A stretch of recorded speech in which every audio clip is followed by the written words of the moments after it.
ನಿಮ್ಮ ವಾಹಿನಿ, ಇದ್ದಿದ್ದು ಇದ್ದ ಹಾಗೆ. ಪರವಾಗಿ ಬಹಳ ಧುರೀಣರು, ಬಹಳ ಈ ದೇಶ ಈ ರಾಜ್ಯ ಕಂಡಂಥ ಮುಖಂಡರು, ಸಾಹಿತಿಗಳು ಅವರು ಅವರ ಅಧ್ಯಕ್ಷತೆಯಲ್ಲಿ ನನ್ನ ಪುಸ್ತಕ ರಾಮೇಗೌಡರು ಎಲ್ಲೆಲ್ಲೋ ಇದ್ದಾರೆ.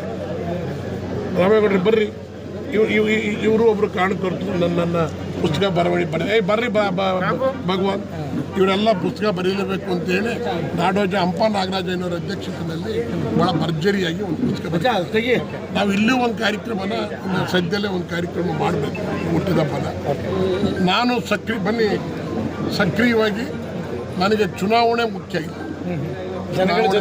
MLA ಆಗಿದ್ದೀನಿ, BDA ಚೇರ್ಮನ್ ಆಗಿದ್ದಾಗ ನಾನು ಯಾವ ಮಂತ್ರಿಗೂ ಕಡಿಮೆ ಇರಲಿಲ್ಲ. ಹೌಸಿಂಗ್ ಬೋರ್ಡ್ ಮೆಂಬರ್ ಚೇರ್ಮನ್ ಆಗಿದ್ದಾನು ಅಷ್ಟು ಪವರ್ಫುಲ್. ಸರ್ಕಾರದಲ್ಲಿ ನಾನು ಹೇಳಿದ್ರೆ ಮುಖ್ಯಮಂತ್ರಿಗಳಿಗೆ ಒಂದು ಮಾತು ಹೇಳಿದರೆ ಗೆರೆ ಹಾಕಿದ್ರೆ ದಾಟ್ತಿರಲಿಲ್ಲ. ಆ ಮಟ್ಟದಲ್ಲಿ ವಿಶ್ವಾಸ ಇತ್ತು. ಈಗ ಕಾಂಗ್ರೆಸ್ನಲ್ಲಿ ಇದ್ದೀವಿ ನಾವು, ನಮಗೂ ಎಲ್ಲ ಸೇರಿ. ಸುದ್ದಿ 3 ವಾಹಿನಿಯ ಹೆಚ್ಚಿನ ಮಾಹಿತಿಗಾಗಿ ಸಬ್ಸ್ಕ್ರೈಬ್ ಆಗಿ ಹಾಗೂ ಬೆಲ್ ಬಟನ್ ಒತ್ತಿ.